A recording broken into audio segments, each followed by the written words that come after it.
I think I'll go ahead and just keep this shirt on for Chi Alpha. Not a sponsor, just a shout out to them. So, whatever. Yeah, Stimulus Coffee is not a sponsor, but it is a warm sweatshirt. Anybody could still use the coffee. Anybody could still use the caffeine. Exactly. Anyone can still use Jesus using Chi Alpha Campus Anybody Ministry. can still use College Campus Ministries.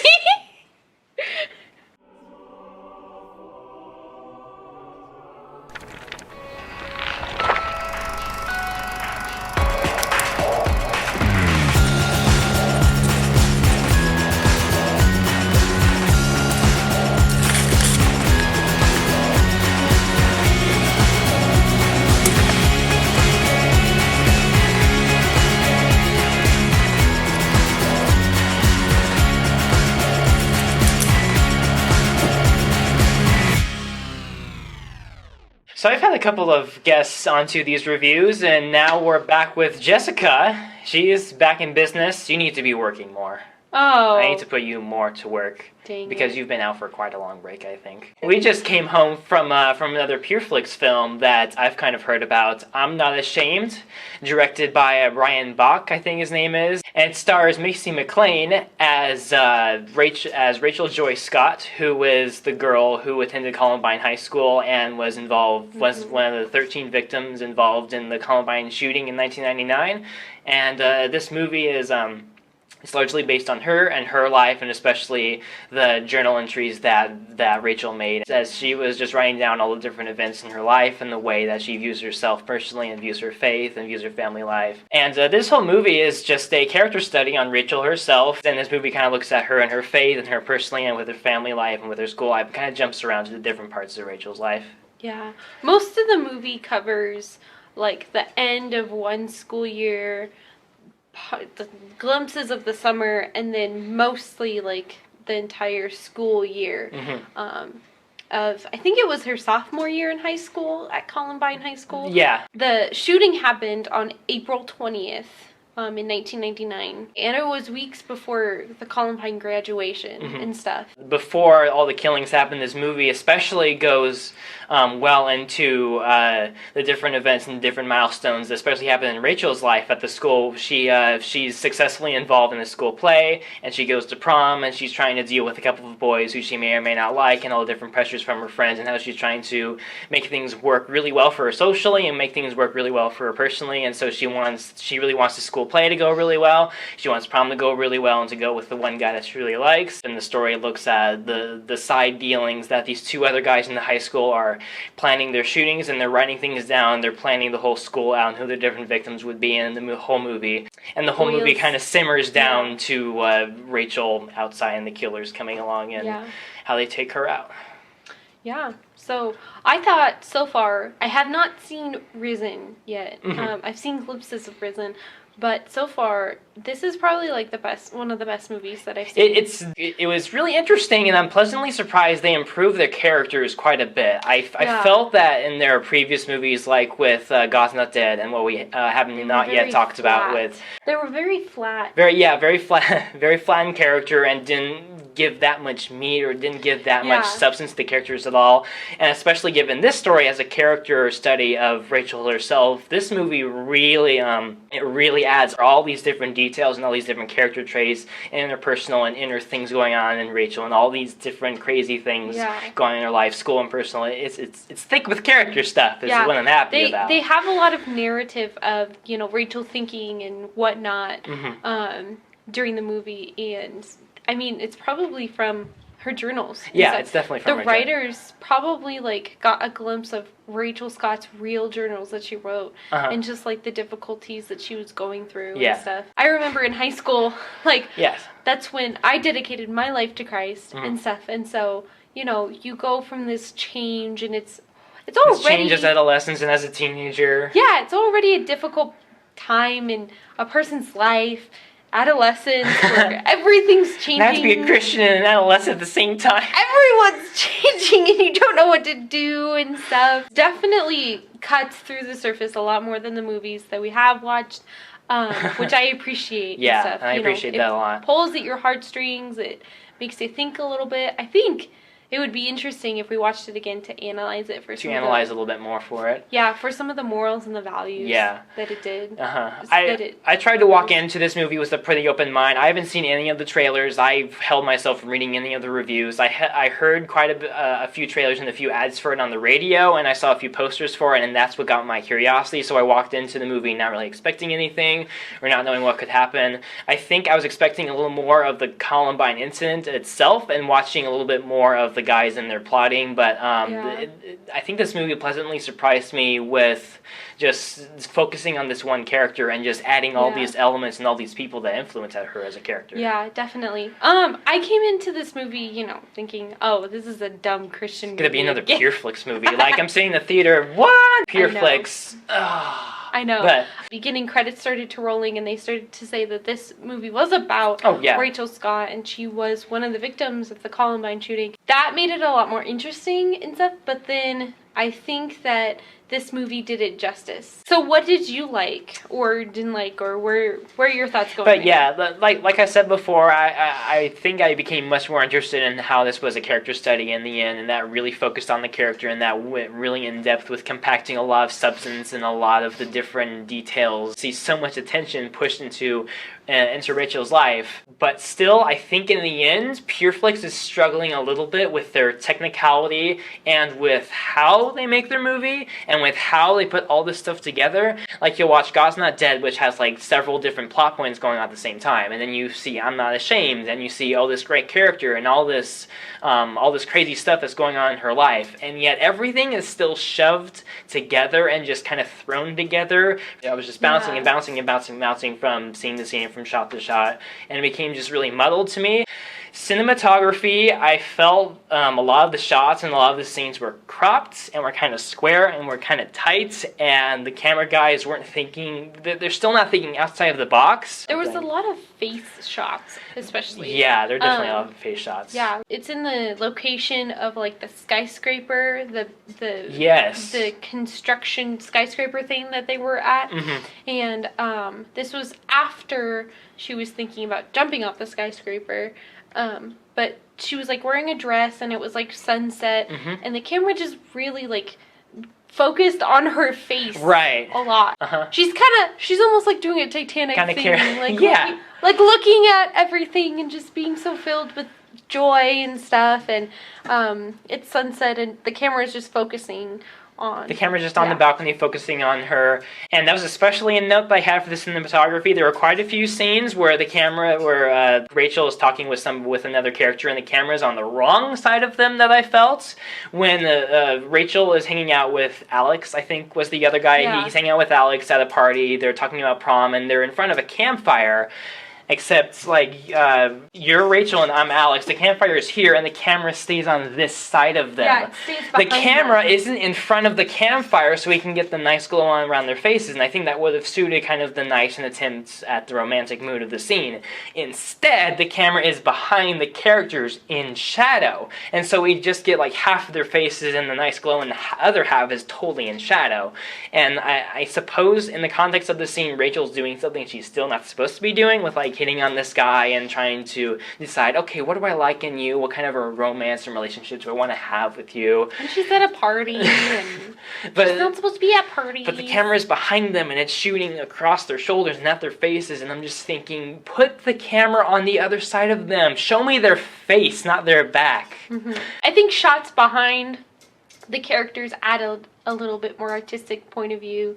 I don't think I would have been too indifferent about having shots in front of the characters. It just felt really off-putting, and I just felt like that's not what you do with the camera. That's not exactly what I should be looking at right now. This movie had a great story and had potential for this great and influential character, but it's really muddled with the editing choices and with the camera choices, and it's really muddled with just the quick cuts and the quick, cut to this and that and this and that and shove all these different scenes together. I like that you add those kind of technical details, because as somebody who didn't specifically study like film and the science behind film, I think that those details are what make like a really good movie into a really great movie and maybe it's those like little small details that are like making this movie just shy of its just shy of potential. Really good and rich. See, yeah, I'm not sure if, like, unconsciously I'm seeing these things, and that's the difference. I think it's all unconscious is what the point is. Okay, yeah. But, I mean, imagine Inception or any of, I think, Tarantino's movies are kind of non-linear and kind of jump from Act 1 to Act 3 and back to Act 1 or kind of cut around. If Inception or any of those movies weren't edited properly at all, they would be an absolute mess. Yeah. But it was, say, Inception's editing that made it hold up so strong as a weird, cohesive narrative. But, so dislikes, anything to critique about it? Well, one of the things that I did notice is that towards the beginning I felt like that the scenes were like kind of really choppy or whatnot. For example, the first day of school, and it cuts to a classroom where there's this teacher talking about Adolf Hitler and World War II and his ideology and stuff, and you hear a little bit about that, and you get this screenshot of one of the killers and stuff. It's scenes like this where it's just like cutting it all together, cropping it all together, that seems kind of like rushed. And I feel like that, especially for the first half of the movie, it feels like you're rushing through a whole bunch of events, which I understand that you are, to give some backstory, make you become acquainted to Rachel's life. You know, her parents are divorced. But I do feel like that there wasn't much like breathing room in the first half of the movie. It was like get started and go. Exactly. Especially. And stuff. And especially with this particular scene that I'm talking about, I feel like that they could have set it up in a particular way, that they could have elaborated a little bit more to give the audience that breathing room, but then also to, like, not just jump you in to, like, how the killer started out with his ideology and stuff. I really liked, we were discussing this also, I really liked how they would cut to the killers and stuff and their planning methods. As their secondary stories going on. Yeah, this other story. I kind of wish that they would have done it a little bit more. A little more often? Yeah, and I kind of wish that maybe that the editors would have done a little something to kind of like make the audience feel a little bit different about these scenes. Much more urgent that this side thing is going on. Yeah. I think is what I was really craving too. Like, one thing that I was thinking is that maybe if you add a little bit of sepia color to these scenes. The coloration to the scenes of the impending danger. Yeah. Because, like, this movie had more of an artistic edge than what we've seen in the past. It's definitely had more of an artistic edge and artistic development than the previous movies we've seen. They could have gotten away with, like, an artistic edge like that, I think. Absolutely. Yeah, exactly. And all of that stuff is what enhances the film. Yeah, and that's also one thing that I like about it, is that there's, like, a lot of artsy-fartsy. Yeah, there are some transitions between some of the different scenes of, like, the CGI'd notebook page, and you can see the stencil sort of form out a picture that Rachel's been doing, and that was really cool to watch just intersplice, and you'll see some of her drawings, like the roses or the emotional stuff that she draws later on, just adding, here is Rachel's personality and her artistic touch that she has in the movie. Yeah, exactly. They don't do that stuff in Pureflix movies. I know! Oh, I guess they did in this one. One thing that I also liked is that the characters were a lot more casual than other movies that we've seen. You know, and just kind of casual looking, not like made up and hair done and I'm a beautiful actress. Exactly. It's like, you know, it's actually been like an hour that they've seen the makeup artist. One of the details that I was telling you about, I'll take out my hair for this one. It was, the summer scene. Oh, this stuff she pays a lot of attention to. I don't know why. I pay a lot of attention to it. Girl thing or person thing? I don't know. It might be a girl thing. But it was the summer scene, and you're looking at Sadie Robertson, that's the actress. One of quite a few Robertsons in this movie as well.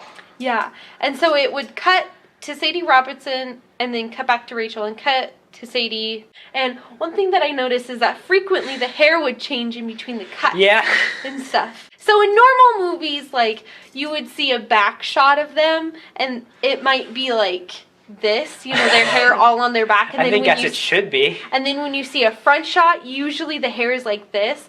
But I don't know, Did the hair flip-flop or switch? Oh, yeah. Okay, like front and back and side and everything? Yeah. Like sometimes it would be like this, and sometimes it would be like this. Continuity but then other times it would be like this, but then sometimes it'd be like this. And continuity with hair, and especially with women and girls, is just the weirdest thing. I've heard an interesting tip from an actor online that, especially to keep track of continuity, especially to keep things consistent from shot to shot, like you said, is like once you're directed and once all of your moves and everything is blocked out, just follow that exactly. Don't mess with your hair. Don't mess with your wardrobe or anything. Just do what you were told to do, and don't mess with all this stuff and change that from shot to shot. Yeah.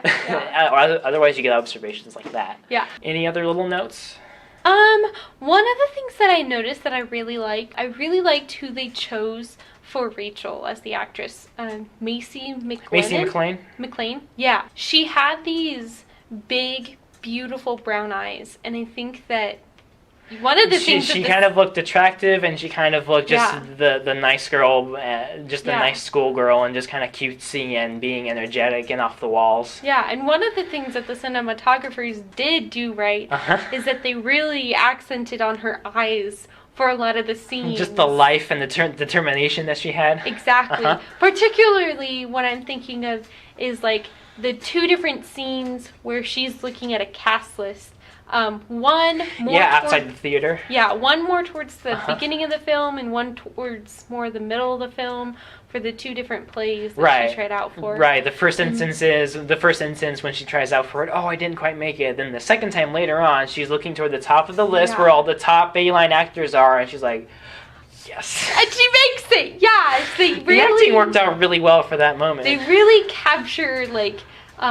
There's just this special glistening in like her dark brown eyes and stuff, and I really appreciate it. Okay, so this was something that we noticed about God's Not Dead on a Matter of Faith, is that they talked more than they actually showed, and I think that this movie talked and showed equally. I think it definitely showed as much as it told, which isn't a bad thing. I mean, you can still tell as much as you can, but you need to show as much, if not more. Yeah, exactly. Like, for example, what I'm talking about is that I noticed that Rachel's mom mentioned in one scene that she was spending a lot of time at the theater and stuff, you know, practicing, rehearsing for this one part that she wants to audition for. We knew exactly what she was talking about. She was, spending time with Alex, her mentor, and also the boy that she really wanted to date. But she, we saw these interactions, and we saw this like relationship grow, obviously, because he's one of the main male characters. And exactly. In contrast to like other movies that we've seen, I feel like we'd feel this like emptiness. This mother is saying, "You're spending all of your time at the theater outside the house," and the audience feels like this emptiness. Like, "Oh, she is? I don't exactly know what you're talking about, Mother." I disagree. I'm on her side. Yeah, I don't see these. That was very helpful for her as a sympathetic character, especially. Yes. So I felt like that. Like we got to see interactions. More than characters talked about interactions. Then saying, instead of like the mother, say, talking to her dad or something, Rachel's spending all her time outside the house, I'm so concerned for her. Yeah, we got to see development rather than have development being told about. To us. Told to us, exactly. Being told to us. Important movie concept that I think I was preaching in our introduction, to be specific. But yeah, I think Pureflix stepped up their storytelling in a pretty good notch. They stepped up their character development a pretty good notch. I guess based on the true story helped it in this instance. Yeah. If so, try it once more, see if that helps your craft with a little more fictional based stories. Still, substantial movie, great improvement on the characters, great improvement of the story. It's still muddled in the editing, it's still muddled in the cinematography and how all the scenes are put together and how all the different events in Rachel's life are put together. It's impressive, but technically not held up together well enough. I think I would go ahead and give it a B-. Okay. I'm just gonna say a B to a B+. It's a good enough movie for the both of us. I would definitely watch this film again. And I thought again, I haven't seen Risen, but in comparison to the other movies that we've watched, it's a little bit really lower than Risen. It really definitely tugged at my heartstrings. By the end of the movie, I was crying and stuff. Yeah, you were. Even though I knew what was going to happen. So I would recommend that you'd go watch it. It's a good movie. It's a good... Cry yourselves. Good little biography. Good little biter on the feelings. biography on Rachel Scott in the Columbine High School shooting of 1999. And we'll see if Pureflix keeps it up. We'll see if these producers keep it up, and we'll keep reviewing as we seeing them. Thanks for watching this review, and we'll see you guys next time. Okay, bye! See ya.